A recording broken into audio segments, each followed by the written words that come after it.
Sarah was the ultimate mastermind and the cold-blooded killer in our last story, Boss. And let me tell you, there were some incredibly smart people in the comments who guessed it right from the start. But unfortunately, I won't be able to give them a shout-out or mention their names today because their comments were automatically deleted. Like I strictly warned you in the last video, the absolute #1 rule to unlock the killer's mystery and get your name featured on this channel is that you must be subscribed. Period. But hey, you guys are geniuses, so I'm giving you a second chance today to prove yourselves and get your name on the screen in the next episode. So, keep your eyes open, listen very closely to the clues, and tell me, who is the killer? Let's get it, boss. The wind howling off the Atlantic didn't just carry snow, boss, it carried a warning. Blackwood Owl was completely blacked out, buried under 3 feet of solid, unyielding ice, and entirely cut off from the rest of civilization. The mainland was a distant memory, 30 miles across a freezing, churning sea that no rescue boat could cross in this weather. Inside the sprawling, Gothic Pendleton Manor, the air was heavy and freezing, thick with the overwhelming scent of old mahogany, burning pine, and the unmistakable, sharp metallic tang of fresh blood. I stood in the center of the grand library, the fire in the hearth dying down to a pathetic, gasping amber glow. Out of pure, nervous habit, I reached up and adjusted the tight, stiff knot of my tie. My name is Detective Silas Winter, and I've spent 20 years staring into the eyes of monsters in the darkest corners of the country, but tonight, the cold settling in this room was different. It didn't just freeze your skin, it froze your spine. On the floor, staring blankly at the high, vaulted oak ceiling with wide, terrified eyes, was the body of Arthur Pendleton. The billionaire looked small, helpless. His throat had been cut with surgical precision, one clean, deep, horizontal slice that left no room for a scream. A dark, thick pool of blood was spreading across the floor, freezing rapidly into a grim, dark crust on the edge of his expensive, vintage Persian rug. Sitting in a tense semicircle directly across from the corpse were the only 5 people left alive on this island. Each one of them was wrapped in heavy winter coats, their breath pluming into white clouds in the freezing room. "Nobody leaves this room," I said, my voice dropping low, echoing like a sudden gunshot in the dead silence of the library. I locked eyes first with Dr. Julian Vance. The personal physician's hands were visibly shaking, his knuckles white as he clutched the handle of his black medical bag like a shield. Next to him was Marcus Cross, the estranged stepson, whose jaw was clenched so tight his muscles pulsed. He kept nervously chewing his bottom lip, his eyes darting wildly toward the bloodstains on the floor, his breathing ragged and shallow. Then my gaze shifted to Elena Rostov, the brilliant tech assistant. Unlike the others, she sat perfectly, terrifyingly still. Her pale face was illuminated only by the faint, icy blue battery light of her rugged tablet as she desperately tried to find a ghost of a cellular signal.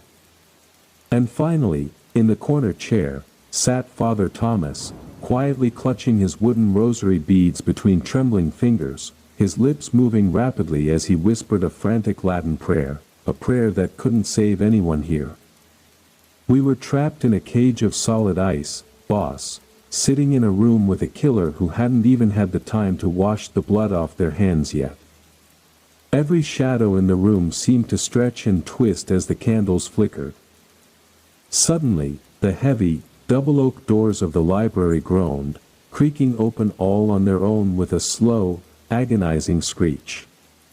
A violent, freezing gust of wind rushed in from the pitch-black hallway, instantly blowing out the remaining candles and plunging the entire room into total, terrifying darkness. The room erupted into panicked gasps and the sound of chairs scraping violently against the floor. I reached for my flashlight, my fingers slipping on the cold metal casing. But before I could even flick the switch, the temperature in the room plummeted to absolute zero. And then, from the absolute blackness right behind my shoulder, close enough that I could feel the ice-cold air shift against my neck, came a low, wet whisper. Asterisk, it's winter all season long here, detective. Asterisk. The beam of my flashlight finally sliced through the pitch-black darkness. Boss, its bright glare cutting through the thick, swirling frost. My heart was slamming against my ribs like a caged animal. I whirled around, swinging the light toward the shadows right behind my shoulder where that freezing whisper had just crawled into my ear. Nothing. Just the empty, cold air and the heavy velvet curtains snapping violently against the glass. Stay where you are. Nobody moves. I roared, my voice bouncing off the high stone walls. I swept the flashlight beam across the semicircle of chairs. The suspects were a mess, boss. Dr. Vance had dropped his medical bag, its contents spilling across the floor as he cowered behind his armchair. Marcus was on his feet, his fists clenched, his chest heaving as he scanned the darkness with pure panic in his eyes. Father Thomas was on his knees, his wooden rosary beads tangled in his shaking fingers, while Elena was desperately shielding her tablet, her face pale under the cold blue screen glow. The doors, Elena whispered, her voice sharp and trembling. Look at the hallway doors. I swung the beam back to the heavy double oak entrance. They weren't just open, they were shaking. The wind from the corridor was howling down the throat of the manor, carrying a thick, unnatural fog that began to roll across the library floor like a living thing. This wasn't just a draft, boss. The main doors of the estate had to be wide open, letting the sub-zero blizzard eat the house alive. Elena, the security system, I ordered, adjusting my stiff tie as the cold air threatened to freeze the breath in my throat. Why didn't the emergency shutters drop? This place is supposed to be a high-tech fortress. She frantically tapped at her tablet, her fingers flying across the glass. I'm trying, the mainframe isn't responding.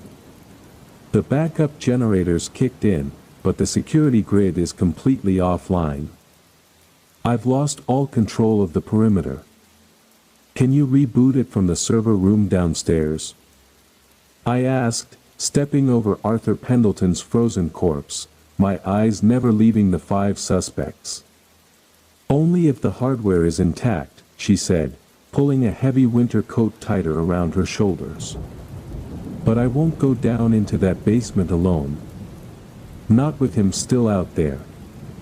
We go together, I said, looking at the terrified faces around me. All of us. I'm not leaving a single one of you alone in the dark to become the next body on the floor.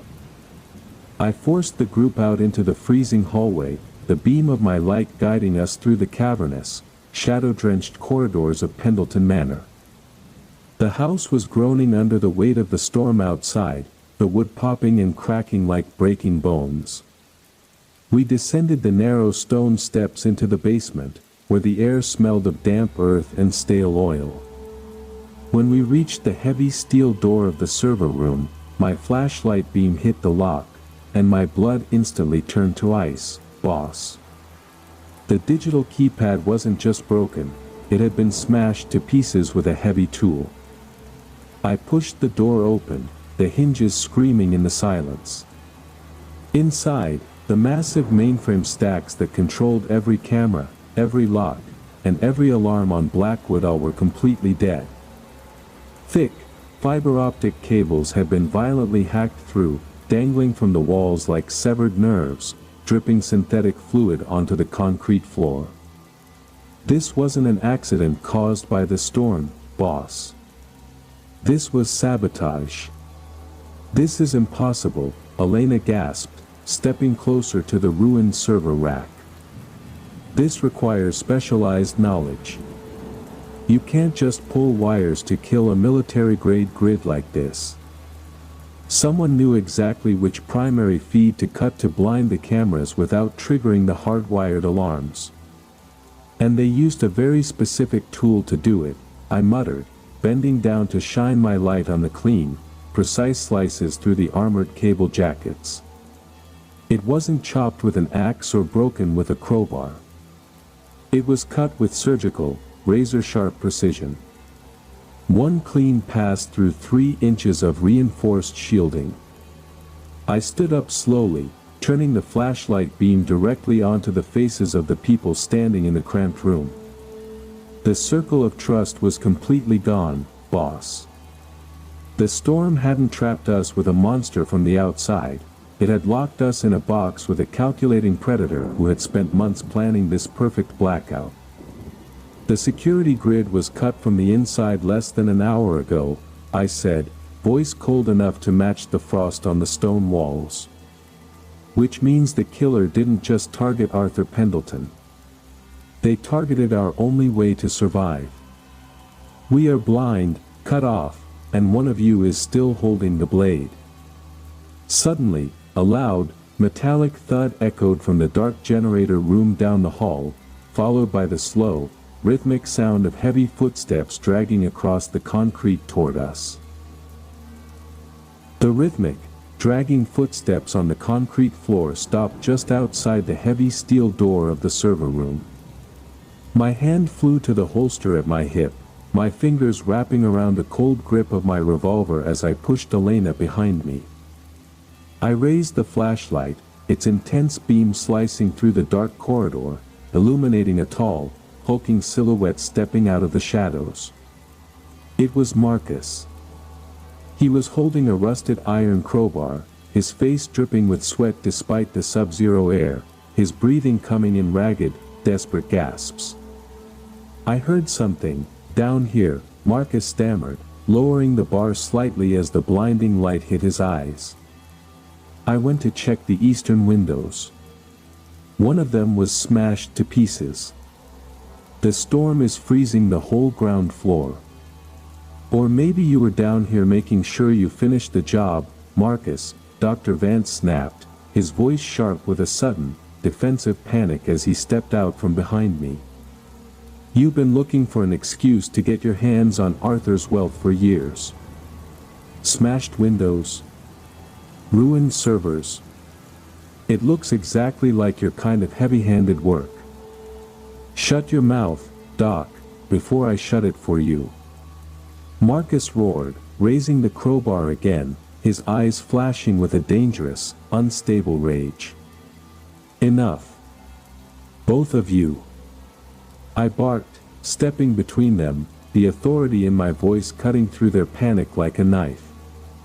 Marcus, drop the iron. We're going back upstairs to the library. Dr. Vance, you have a job to do. I need an official forensic diagnosis on Arthur's body, and I need it now.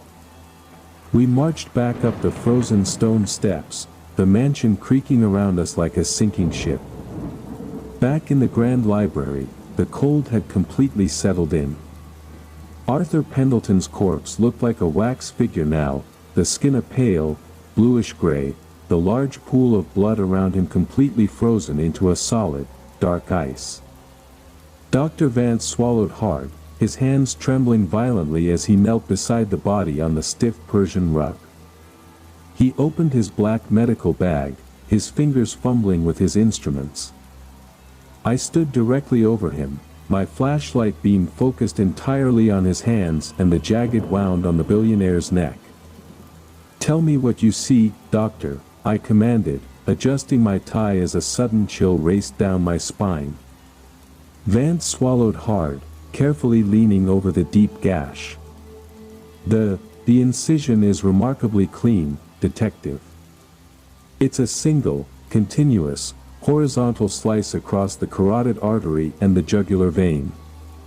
There's no jagged tearing, no hesitation marks.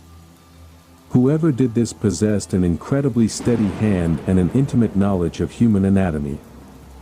He paused, his eyes widening slightly as he looked at the edges of the wound. This wasn't done with a pocket knife or a jagged piece of glass, boss. The sharpness required to cut through winter clothing and skin this cleanly, it could only be a high-grade, carbon steel surgical scalpel. A weapon designed for precision. A weapon designed for surgery. The silence that followed was suffocating. Every eye in the room instantly turned toward Dr. Vance. A scalpel. Marcus let out a dark, mocking laugh, stepping forward with his arms crossed. Well, well. Isn't that interesting? The only person here who carries a bag full of scalpels is the good doctor himself. Looks like your gambling debts finally caught up to you, Vance. You needed Arthur to sign that new will, and when he refused, you used your own tools to silence him. That's a lie. Vance shrieked, jumping to his feet, his face turning bright red as he backed away from the body. I am a physician. I dedicate my life to saving people, not slaughtering them. Yes, I have scalpels in my bag, but anyone could have stolen one from my office on the mainland before we sailed out here. Marcus, you hate him more than anyone. You're trying to frame me. Both of you need to look at the bigger picture, Elena interrupted, her voice ice cold as she stared at her tablet screen. The digital logs showed that Arthur's terminal was accessed after the time of death. The killer didn't just want him dead, they wanted his clearance codes. And to get those, they needed precision time. I looked from Vance's shaking hands to Marcus's furious glare, then down at the clean, perfect cut on Arthur's throat. The clues were twisting into a tangled web, boss. The weapon pointed to a medical professional, but the timing and the sabotage required a calculated mastermind. Suddenly, Father Thomas let out a gasping cry from the corner of the room. He pointed a trembling, pale finger toward the frosted glass of the library window. Outside, cutting through the heavy, blinding white sheets of the blizzard, a single, bright crimson light was blinking in the dark woods surrounding the manor, a light that shouldn't exist on an uninhabited island. I charged toward the heavy glass of the library window, boss, my boots crunching on the frostbitten floorboards. I wiped a layer of thick condensation off the pane with my sleeve, squinting out into the blinding white sheets of the blizzard. Deep within the frozen woods, that eerie crimson light blinked one last time, then vanished entirely into the dark, howling storm. What was that? Father Thomas whimpered, clutching his cross so tightly his knuckles bled. Is someone else out there in the snow? No one could survive 5 minutes out there without freezing to death, I said, my voice low as I turned back to face the room. I adjusted my tie, feeling the suffocating tension in the air rising by the second. Which means whatever is out there belongs to someone inside this house. Marcus, step forward. Marcus sneered, but took a reluctant step toward the flashlight beam. What? You gonna accuse me too, detective? Just because the doc over here has a meltdown? You said you went to check the eastern windows because you heard a smash, I said, narrowing my eyes as the beam caught the dark stains on the cuffs of his heavy winter coat. But your boots are dry, Marcus. If you were near the broken windows where the snow is blowing in, your boots would be covered in slush. Instead, they're bone dry. Care to explain where you've really been for the last 45 minutes? Marcus froze. His tough guy posture melted away, replaced by a sudden, defensive panic. I was in the West Wing. Looking for a bottle of scotch to stop my hands from shaking. I didn't want to admit it because Arthur explicitly forbade anyone from touching his private collection. A bottle of scotch.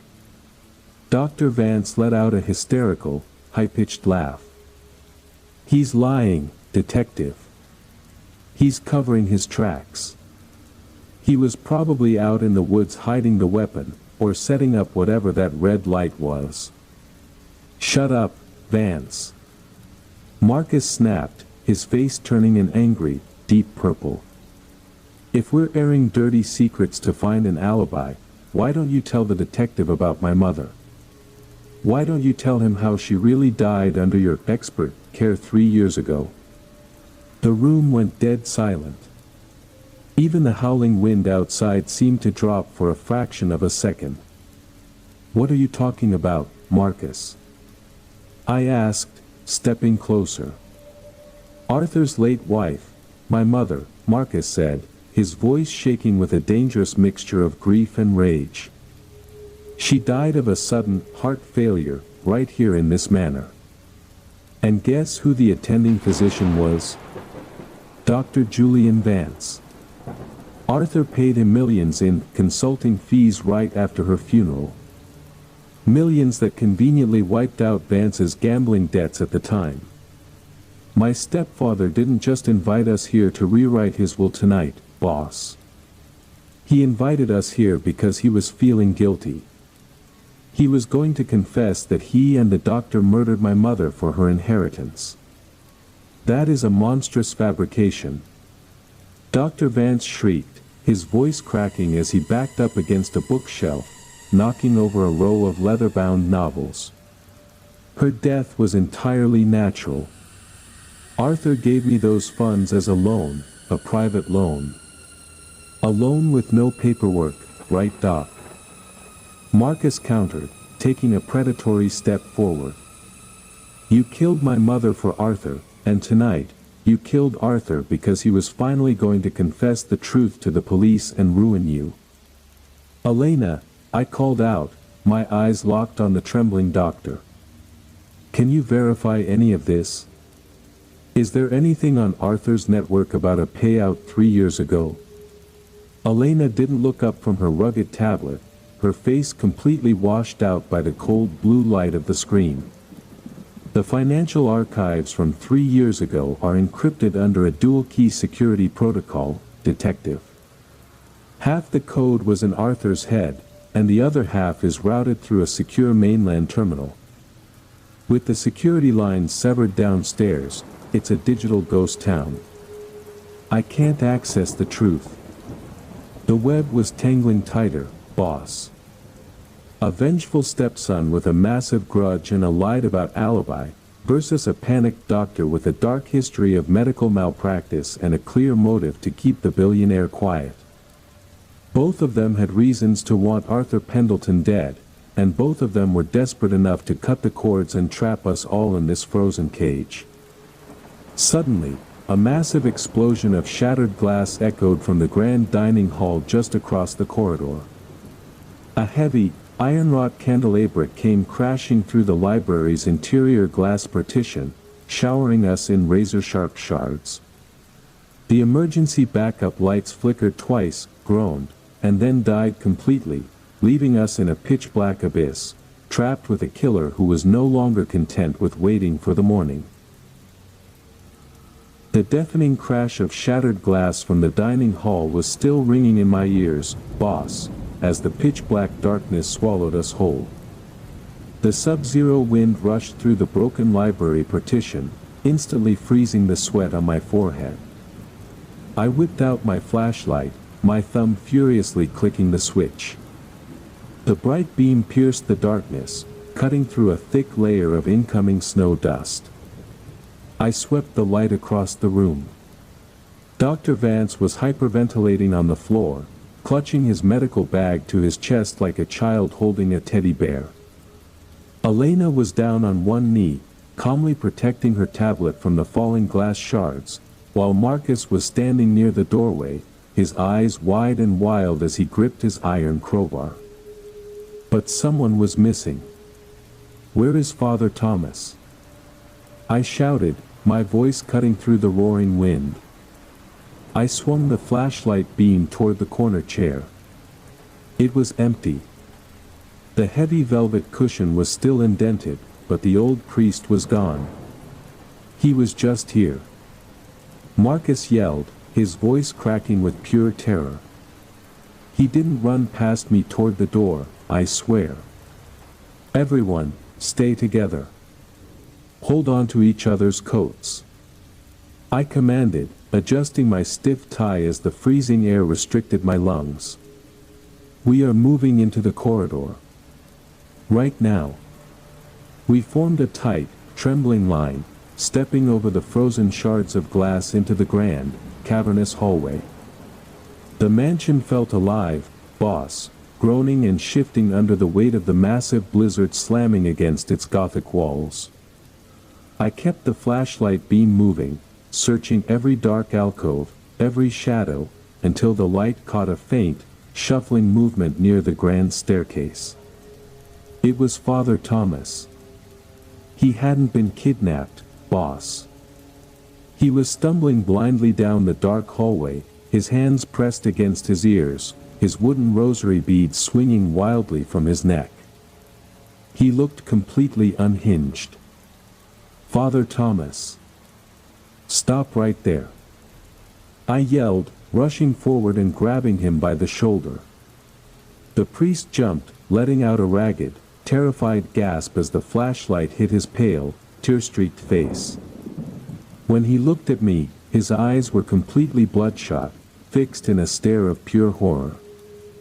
Detective, you don't understand, he whispered, his voice trembling so violently his teeth chattered. The weight of the sins in this house is breaking the foundation. The ice isn't just outside, Silas.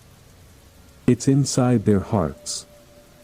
Father, calm down, I said, pulling him away from the rest of the group into a small alcove, keeping my flashlight focused on his face while keeping one eye on the suspects behind us. Did you see who broke the glass? Why did you run? Father Thomas grabbed my coat sleeves with a frantic, desperate grip. His fingers were ice cold. I didn't run from the glass, detective. I ran from him. Arthur Pendleton. He's still speaking to me, even from the grave. Arthur is dead, Father. His throat was cut, I said directly, trying to ground him. No. Listen to me, boss, the priest hissed, leaning in so close I could smell the stale communion wine on his breath. A week ago, before we sailed to this godforsaken island, Arthur came to my confessional on the mainland. He was weeping. He told me he had committed an unforgivable crime 3 years ago, a sin involving his late wife's death and a massive financial cover-up. But that wasn't why he was terrified. He told me someone had found out. Someone inside his inner circle had been sending him anonymous, encrypted threats for months, blackmailing him for millions. Did he give you a name, Father? I pressed, my heart hammering against my ribs. Who was blackmailing him? The priest's eyes darted past my shoulder toward the dark hallway where Dr. Vance, Marcus, and Elena stood waiting in the shadows. He opened his mouth to speak, his lips forming the first syllable of a name, when suddenly, a low, mechanical clack echoed from the ceiling directly above our heads. The security cameras, the dead, unpowered security cameras, suddenly began to swivel all on their own, their red recording lights blinking into life in the pitch black. The priest let out a muffled shriek, broke from my grip, and sprinted blindly down the dark, twisting corridor toward the west wing, vanishing into the shadows before my flashlight beam could even catch him. The blinking red eyes of the security cameras stared down at us in the dark corridor, boss, like mechanical predators waking up from a dead sleep. I thought you said the security lines were completely severed downstairs.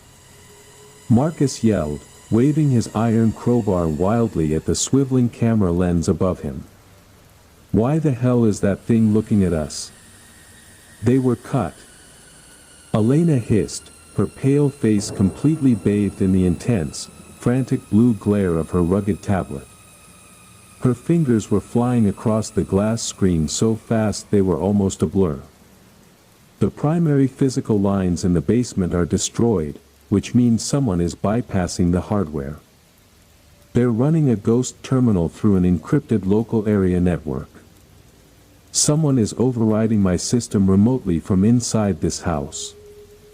Forget the cameras for a second, I commanded, pulling tight on the knot of my tie as the freezing wind from the broken dining hall windows howled down the hall. We need to secure Father Thomas. He's out of his mind, running blind in the West Wing. No, Elena said, her voice dropping into a flat, terrifying whisper that made me freeze in my tracks. Look at this, detective. Look at the data feed. I stepped closer, aiming my flashlight beam down onto her tablet screen. The local network log was scrolling in real time, lines of glowing green code reflecting in her wide eyes. Arthur's private bank account, I muttered, reading the digital ledger. Exactly, boss, Elena said, her breath forming a heavy white cloud over the glass. Look at the time stamp. Exactly 4 minutes ago, while we were standing in the hallway dealing with the broken glass, a secure wireless command was sent to Arthur's financial vault on the mainland. A wire transfer of $12 million moved straight into an offshore account in Zurich. 4 minutes ago. Dr. Vance let out a ragged, trembling gasp, clutching his medical bag so tightly his knuckles cracked.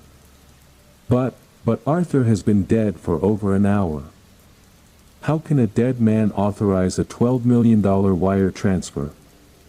He didn't, I said, my voice ice cold. The killer didn't just slice Arthur's throat to silence him. They did it to get his physical biometric clearance, or his master password. Elena, can you trace the physical MAC address of the device that sent that command? Where is the ghost terminal hidden?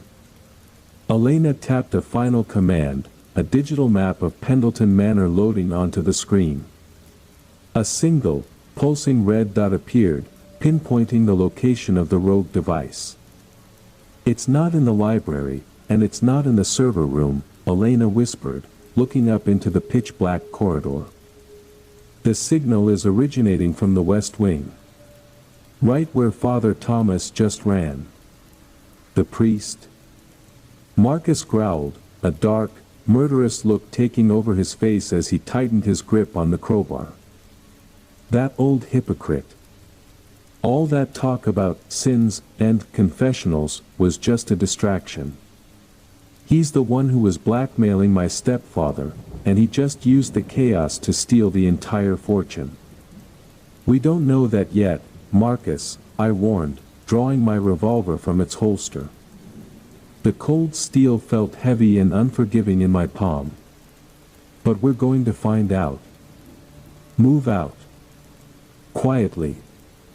We navigated the dark, freezing labyrinth of the manor's west wing, the beam of my flashlight dancing across dusty family portraits and frost-covered mirrors. The air here was even colder, almost suffocating. As we approached the end of the long corridor, the flashlight beam caught a massive, heavy oak door standing halfway open. It was Arthur Pendleton's private study. Inside, sitting perfectly upright in a high-backed leather chair behind a massive mahogany desk, was a figure in a black robe. The face was tilted downward, completely shadowed in the darkness. Father Thomas, I called out, keeping my gun raised as I stepped into the room. Step away from the desk and put your hands where I can see them. There was no answer. The figure didn't move an inch. I walked forward, my boots clicking softly against the hardwood floor. I reached out, placing my hand on the shoulder of the robe, and pulled the chair around to face the flashlight beam. My heart skipped a violent beat, boss. It wasn't Father Thomas. It was Arthur Pendleton's private laptop sitting open on the desk, its screen flashing with a bright, mocking crimson light that illuminated the entire room. And taped directly to the center of the glowing screen was a single, fresh, blood-stained surgical scalpel. I stared at the blood-stained surgical scalpel taped to the glowing crimson laptop screen, boss. The razor-sharp edge reflected the flashlight beam like a silver tooth smiling in the dark. "Don't touch it!" Dr. Vance shrieked, stumbling backward into the doorway, his voice hitting a frantic, terrified pitch. That's it. That's the weapon that cut Arthur open. I told you, I didn't do it. The killer left it here. Or maybe you left it here as a trophy, Doc, Marcus growled, his knuckles turning white around his iron crowbar. You transfer the money, you leave the knife, you try to make us think a ghost is running this house. Quiet, I snapped, my voice low and dangerous. I adjusted my stiff tie, my eyes scanning the desk. Where is the 12 million? Elena, look at the laptop. Is the transfer complete? Elena stepped forward, her boots crunching softly on the frost-dusted floorboards. She ignored the bloody scalpel, her cold eyes scanning the glowing screen. She tapped a few keys, her brow furrowing. The ghost terminal just shut down, boss. The $12 million cleared the mainland vault, but it didn't go to Zurich. The routing code was spoofed at the last second. The money was routed to a local, hardwired node on this island. On the island? I asked, narrowing my eyes. Where? The conservatory, Elena whispered, looking up into the shadows. The automated greenhouse in the eastern courtyard. Someone has a receiver running out there. Before Marcus or Vance could speak, a muffled, agonizing scream tore through the night. It wasn't close, boss. It came from outside, slicing through the howling roar of the blizzard, filled with a primal, desperate terror that made the hairs on my arms stand up. Father Thomas, I muttered, recognizing the high, panicked voice of the priest. I whirled around and sprinted out of the study, the beam of my flashlight bouncing wildly down the dark, freezing corridors. Marcus, Elena, and a panting Dr. Vance ran hard behind me, their heavy winter coats rustling in the dark. We charged down the grand staircase, through the shattered dining hall, and slammed our weight against the heavy glass doors leading to the eastern courtyard. The sub-zero Atlantic wind hit us like a physical wall, boss, blinding us with heavy, horizontal sheets of white snow. I raised my arm to shield my eyes, my flashlight beam cutting through the swirling winter fog as we stepped out into the freezing night.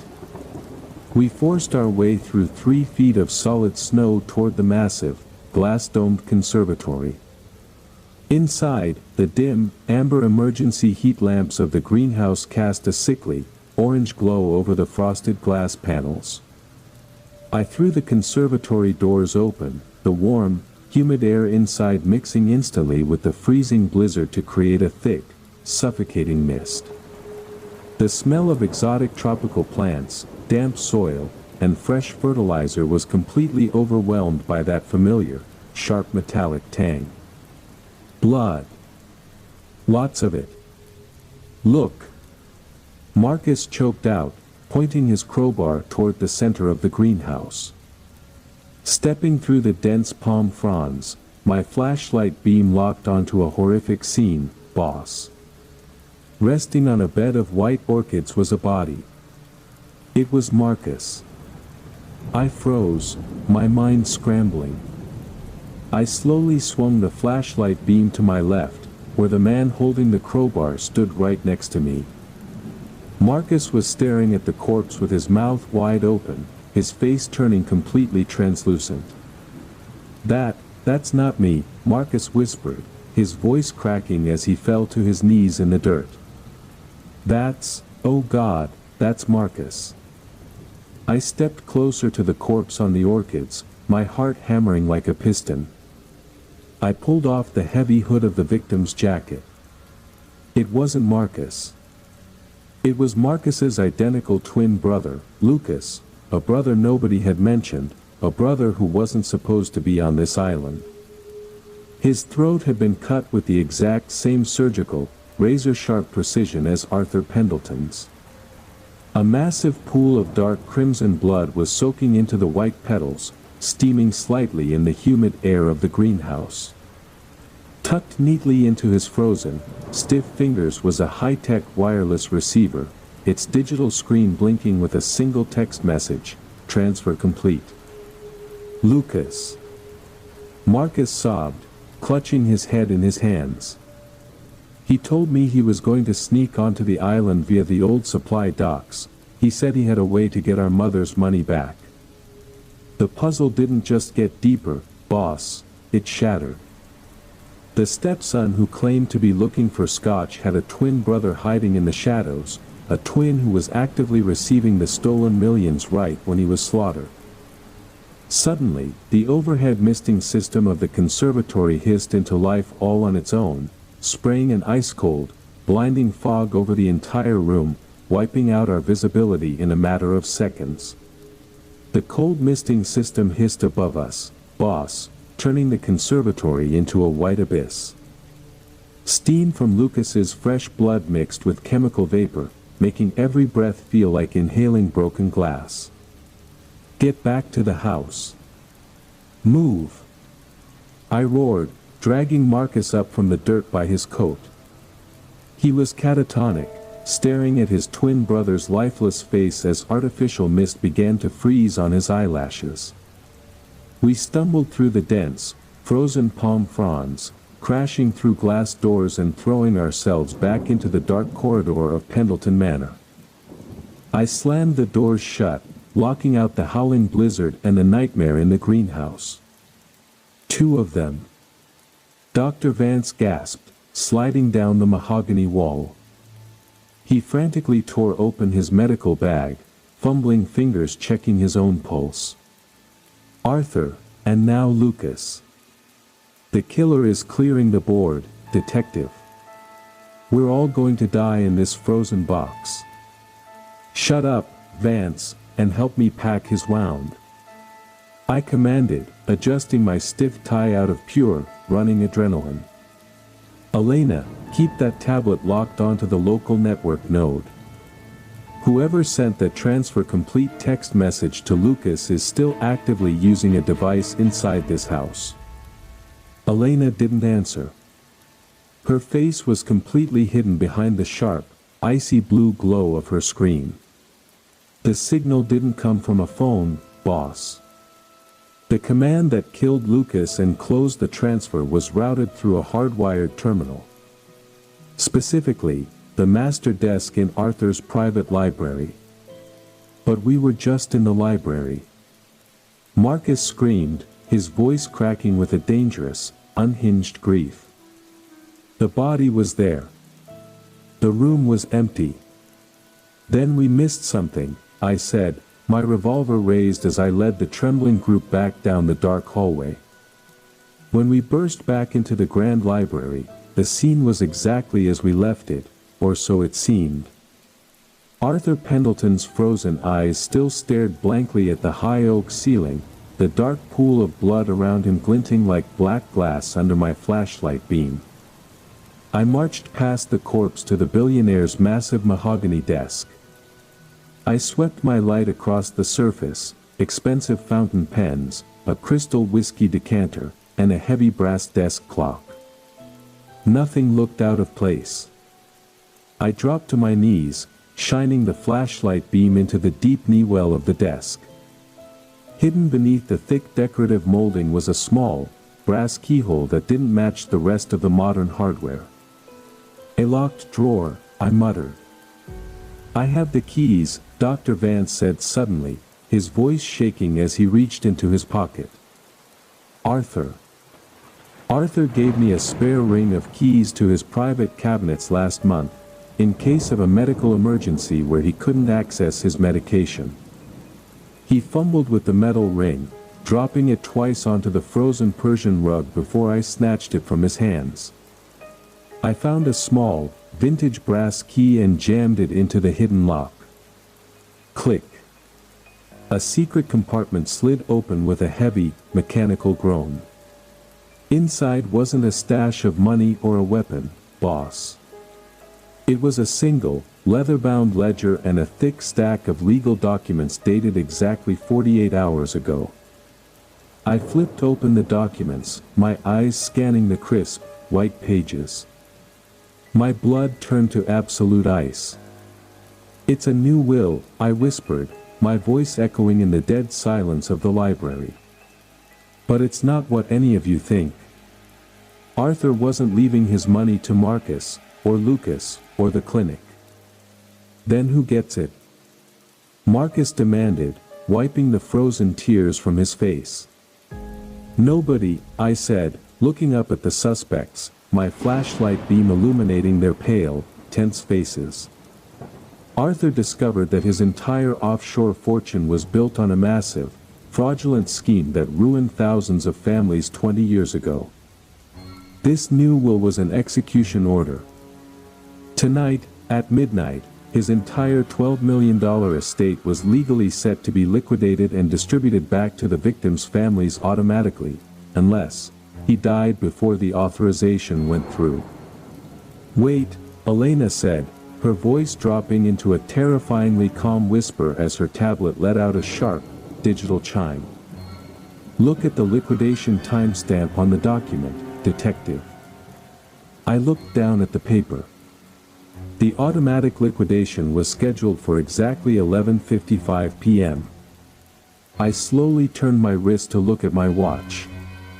The hands were frozen, stuck at exactly 11:50 p.m., the precise moment the power went out and Arthur's throat was cut. The killer didn't just want the money, boss. They had to murder Arthur before 11:55 p.m. to stop the liquidation from erasing the fortune permanently. And whoever did it knew the exact timeline down to the final, 5-minute window. Suddenly, a mechanical thud resonated beneath our feet. The floorboards vibrated as a low hum began to shake the walls. Down in the dark basement, the primary emergency generators hadn't just kicked in, they were being pushed past their limits, overloading the grid on purpose to trap us in the dark forever. The low, violent hum of the overloading generators beneath our feet shook the very bones of the library, boss. Dusty leather-bound books rattled on their high shelves, and the glass prisms of the broken candelabra jingled like frozen teeth. The mansion was consuming itself from the inside out. "The basement grid is going into a thermal lockdown," Elena shouted over the mechanical roar, her face glowing intensely under the frantic red error messages now flashing across her tablet screen. "Whoever is down there is intentionally forcing a power surge. If those backup cells blow, the electric heating drops to absolute zero, and we'll all freeze to death in our sleep before sunrise. We need to stop it." Dr. Vance screamed, pulling his medical bag to his chest as he stumbled against the wall. "Detective, use your gun. Go down there and shoot whoever is destroying the power." "Nobody goes anywhere alone," I barked, tightening the knot of my tie as the cold air became thick with the smell of burning ozone. I raised my revolver, the flashlight beam cutting through the thick layer of frost dust filling the library air. "Marcus, grab your iron. Vance, Elena, stay behind me. We're going down to the wine cellar, that's the only access point to the generator core." We plunged back into the dark corridor, navigating the shaking, shadow-drenched halls like ghosts moving through a collapsing maze. The temperature was dropping fast, boss, our breath formed thick, choking clouds of white vapor that blinded us in the narrow passages. We reached the heavy iron door of the wine cellar in the deep basement. The lock was unlatched, swinging open with a slow, low groan that was completely buried by the thunderous roar of the machinery behind the walls. I led the way down the slick, stone steps, my flashlight beam sweeping past rows of dusty, vintage bottles and heavy oak barrels. The air down here smelled of stale alcohol, damp earth, and an unmistakable, suffocating wave of pure fear. Suddenly, the light beam hit a shifting shadow in the furthest corner of the cellar, right behind the massive vintage racks. "Step out. Hands where I can see them," I yelled, leveling my revolver. A muffled, choking sob answered me. I stepped closer, pushing aside a row of cobwebbed bottles. My heart hammered against my ribs, "Boss." It was Father Thomas. The old priest wasn't running the generators. He was tied securely to a heavy wooden support beam, thick nylon ropes cutting deep into his black robes. His mouth was stuffed with a bloody piece of cloth, his eyes wide, bloodshot, and completely dilated with an unhinged, primal terror. "Marcus, cut him loose," I ordered, keeping my gun trained on the surrounding shadows. Marcus rushed forward, using the sharp edge of his crowbar to slice through the tight bindings. The moment the gag was pulled from the priest's mouth, Father Thomas collapsed onto the cold concrete floor, hyperventilating, his hands violently trembling as he clutched at my coat sleeves. He was here," the priest gasped, his voice a broken, raspy whisper that barely carried over the roar of the generators. "The angel of death, he has the scalpel, Silas. He has the book of sins. Father, look at me," I commanded, shining the edge of the light beam on my face so he could see me. "Who tied you up? Who is running the generator core?" Father Thomas shook his head wildly, tears freezing instantly on his pale, wrinkled cheeks. "I didn't see his face, boss. It was dark, so dark. But he whispered to me before he dragged me down here. He knew everything. He knew about the money Lucas was stealing, he knew about the doctor's debts, he knew about the fraud. He said none of us deserved to leave this island alive because we all let Arthur's original sin slide for 3 straight years." The priest grabbed my tie, pulling my ear down to his lips with a desperate, freezing strength. "He told me he isn't doing this for the $12 million, detective. He's doing it because the ice demands a sacrifice. He said. It's winter all season long here, Father." Before I could process his words, a massive, deafening crack tore through the basement. The heavy steel door leading to the main generator room behind us violently slammed shut all on its own, followed by the distinct, heavy sound of an exterior iron deadbolt sliding into place. We were locked in the wine cellar, boss, while a thick, acrid black smoke began to pour through the overhead ventilation vents, filling the cramped stone room with toxic, suffocating darkness. The acrid, black smoke poured through the overhead vents like a nest of disturbed vipers, boss, filling the cramped wine cellar with a toxic, choking haze. My flashlight beam was losing its power against the thick soot, turning the room into a dim, ghostly green nightmare. "We're going to suffocate." Dr. Vance screamed, coughing violently as he dropped his medical bag and smashed his hands against the locked steel door. "Open the door. Let us out. Marcus, the crowbar. Now," I ordered, my throat burning as I adjusted my tie, trying to use the stiff fabric to filter the heavy smoke.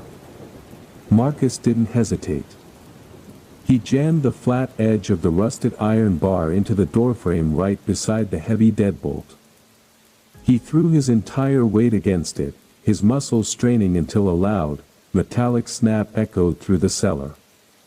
The lock gave way, and the heavy door swung outward into the generator corridor. We tumbled out onto the concrete floor, gasping for the freezing, sub-zero air of the basement. The primary backup cells had officially died, boss. The thunderous roar of the machinery was gone, replaced by a terrifying, dead silence. Every light in the manor, even the blinking red eyes of the security cameras, was completely dark. "My tablet, it's dead," Elena whispered, her voice devoid of any emotion as she stared at the black screen. "The main power grid is fried. The local area network is completely wiped out. There is no more data to trace, boss.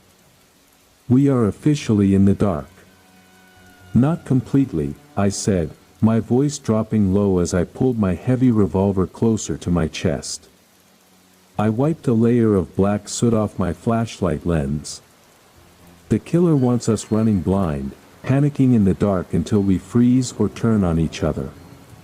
We are ending this game right now." "How?" Father Thomas whimpered, shivering violently as Marcus helped him stand. "We don't even know who he is, or what he is."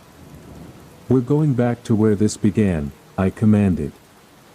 "The Grand Library. It's the only room with a working hearth and thick insulation. We pull what's left of the furniture into the center, we build a fire with the books, and we sit in a circle. I know exactly how this predator thinks, and I'm setting a trap that will force them to move before the dawn." We marched back up the stone steps in a tight, protective cluster, our boots clicking like counting clocks in the pitch-black, frozen mansion. Inside the library, the temperature had plummeted to absolute zero. Arthur Pendleton's frozen body was still lying on the Persian rug, a grim reminder of what happens to anyone who lets their guard down. Marcus and Father Thomas frantically tore leather-bound novels from the shelves, smashing the wooden chairs to pieces and piling them into the grand hearth. I struck a match, the small flame casting long, dancing shadows across the room as the wood caught fire, throwing a weak, amber glow over our faces. "Listen to me carefully," I said, standing in front of the fire, my eyes locking onto each of the 4 remaining survivors, Dr. Vance, Marcus, Elena, and Father Thomas. The killer needed Arthur dead before 11:55 p.m. to stop the liquidation of the $12 million. They needed Lucas dead to stop him from taking the wireless transfer. And they want us dead to leave 0 witnesses for the mainland authorities when the storm clears tomorrow. I paused, letting the crackle of the burning wood fill the silence. "But the killer made one critical mistake, boss," I continued, narrowing my eyes as I stepped into the center of the circle. Before the network crashed, Elena's tablet logged a digital fingerprint, a specific, hard-coded authorization bypass that could only be executed by someone who had access to Arthur's private files months ago. I didn't tell you then because I needed to verify it in the locked drawer. I reached into my coat pocket, pretending to pull out a small, folded piece of paper from the secret ledger. "The code matches one of your personal identities perfectly," I lied, my voice steady and cold as ice. "At exactly 6 a.m., when the first light hits the eastern windows, the physical sun will catch the chemical reaction on the bloody scalpel we found, revealing the true owner's initials. I know who you are. And when the sun rises, everyone else will too." The room went completely still, boss. Nobody breathed. Nobody moved. The trap was set, the bait was taken, and we all knew that the next few hours of absolute darkness would be the most dangerous hours of our lives. The fire in the hearth crackled softly, boss, its dying amber embers casting long, monstrous shadows that stretched across the high oak ceiling of the library. Outside, the blizzard was throwing everything it had against the Gothic mansion, the heavy glass window panes groaning and vibrating under the sheer force of the sub-zero wind. I sat in a broken wooden armchair directly across from Arthur Pendleton's frozen corpse, my heavy revolver resting flat on my knee. My flashlight was dead, its battery completely drained by the freezing cold. The only light left in the entire world was the dim, fading glow of the fire. Nobody spoke. Dr. Vance was curled up in the corner, his head buried in his hands, his breathing shallow and erratic. Marcus sat on the floor, staring blankly at the flames, his iron crowbar lying beside him like a discarded toy. Elena was motionless, her back against a bookshelf, her dead tablet resting in her lap, while Father Thomas quietly counted his wooden rosary beads in the dark, his lips moving without a sound. The clock on the mantelpiece had stopped, boss, but my gut told me it was somewhere around 3 in the morning, the darkest, coldest hour of the night. The hour when the mind plays tricks on you. The hour when the freeze settles into your bones. I reached up to adjust my tie, my fingers stiff and numb. That's when the fire let out one final, desperate hiss, and died completely. Total, suffocating pitch-black darkness swallowed the library whole. "Don't move," I whispered into the blackness, my hand instantly gripping the cold steel handle of my revolver. "Remember the agreement. We stay exactly where we are until the sun hits the eastern windows." For a few minutes, there was nothing but the howling of the wind outside. Then, a sound cut through the silence. "Shchk." It was the faint, unmistakable sound of a heavy winter coat rustling. Someone had just stood up from their seat. I said nobody moves. I yelled, raising my gun and aiming blindly into the center of the dark room. Before the echo of my voice could even hit the walls, a sudden, violent weight crashed directly into my chest, knocking me backwards out of my chair. My revolver flew from my grip, clattering loudly across the frozen floorboards into the darkness. I slammed hard against the hardwood, the breath exploding from my lungs. Before I could even roll over, a freezing, heavy hand pinned my shoulder down, and the sharp, metallic smell of fresh blood filled my nose. A cold blade pressed hard against the skin of my throat, right over the tight knot of my tie. I didn't panic, boss. I've spent 20 years dealing with predators, and I knew that if they wanted to cut my throat, they would have done it already. The killer didn't want me dead yet, they wanted that piece of paper from the locked drawer. "Where is the ledger page?" A low, distorted voice hissed right into my ear, hot breath reeking of copper and adrenaline hitting my face. Instead of answering, I threw my weight to the left, using my elbow to smash violently into the attacker's ribs. The killer let out a muffled grunt, the blade slipping from my throat and slicing a deep, clean tear through the fabric of my tie. I scrambled across the floor in the dark, my hands frantically searching the frozen Persian rug for my dropped revolver. The killer lunged again, the heavy boots stomping down inches from my fingers. I managed to roll to the side, my hand locking onto the iron crowbar Marcus had left by the hearth. I swung the heavy iron bar blindly upward with everything I had left. Thwack. The iron connected hard with flesh and bone. The attacker let out a sharp, agonizing shriek as the crowbar tore into their right shoulder. I heard them stumble backward into a bookshelf, sending a massive wave of heavy novels crashing down onto the floorboards. "Detective. Silas. What's happening?" Marcus screamed from across the room, his voice filled with unhinged panic. I didn't answer. I heard the heavy, dragging footsteps of the wounded killer rushing toward the broken glass partition of the library, fleeing out into the dark, freezing corridors of the mansion. I managed to find my revolver on the floor, my fingers trembling as I stood up in the dark, my own shoulder throbbing with pain. "Stay here," I shouted to the remaining survivors, my voice echoing down the hall as I stumbled out through the shattered doors into the pitch black. The bluff worked. The killer is wounded in the right shoulder. They won't make it to sunrise. I charged out into the pitch-black corridor, boss, my left hand clutching my bruised chest while my right hand held the heavy revolver steady in the dark. The cold in the hallway was brutal now, easily dropping below zero. My breath was coming in short, frozen gasps that rattled in my throat. I didn't need a flashlight to track them, boss. The killer was hurt, and they were leaving a trail. Even in the absolute darkness, I could hear the wet, heavy dripping of fresh blood hitting the frozen floorboards, drip, drip, drip, along with the unmistakable sound of a body dragging itself against the mahogany walls.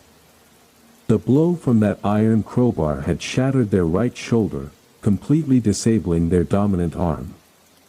I followed the sound through the winding, Gothic labyrinth of the manor, past the frozen dining hall, straight toward the main entrance. As I rounded the final corner, a pale, faint gray light caught my eye. The storm was finally breaking.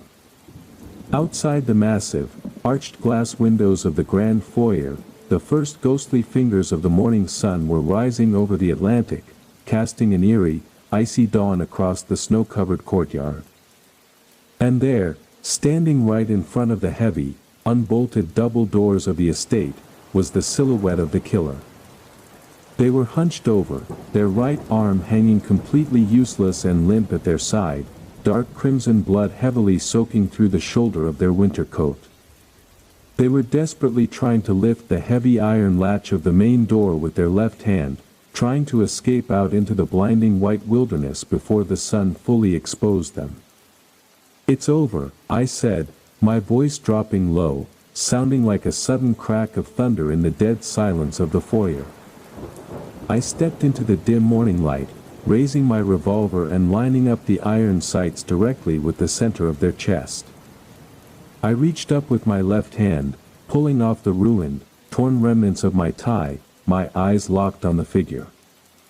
"The sun is up," I said, a cold smile cutting through the exhaustion on my face. The bluff worked. There was no identity code on the tablet, and the scalpel doesn't have your initials. But that broken shoulder, that blood on the floor, that belongs completely to you. The killer froze. Slowly, agonizingly, they turned around to face me, the pale blue morning light finally hitting their face, washing away the shadows and revealing the calculating eyes of the mastermind who had orchestrated the entire frozen nightmare on Blackwood Isle. "You think you've won, Silas," the killer whispered, a dark, blood-flecked smile spreading across their pale lips as their left hand slowly reached inside their coat pocket. "The money is gone. The secret is safe. And you're still trapped in the winter with me." I didn't blink, boss. My finger tightened on the heavy trigger of the revolver. "I told you before," I muttered, the hammer of the gun clicking back into place with a deadly, mechanical snap. "It's winter all season long here."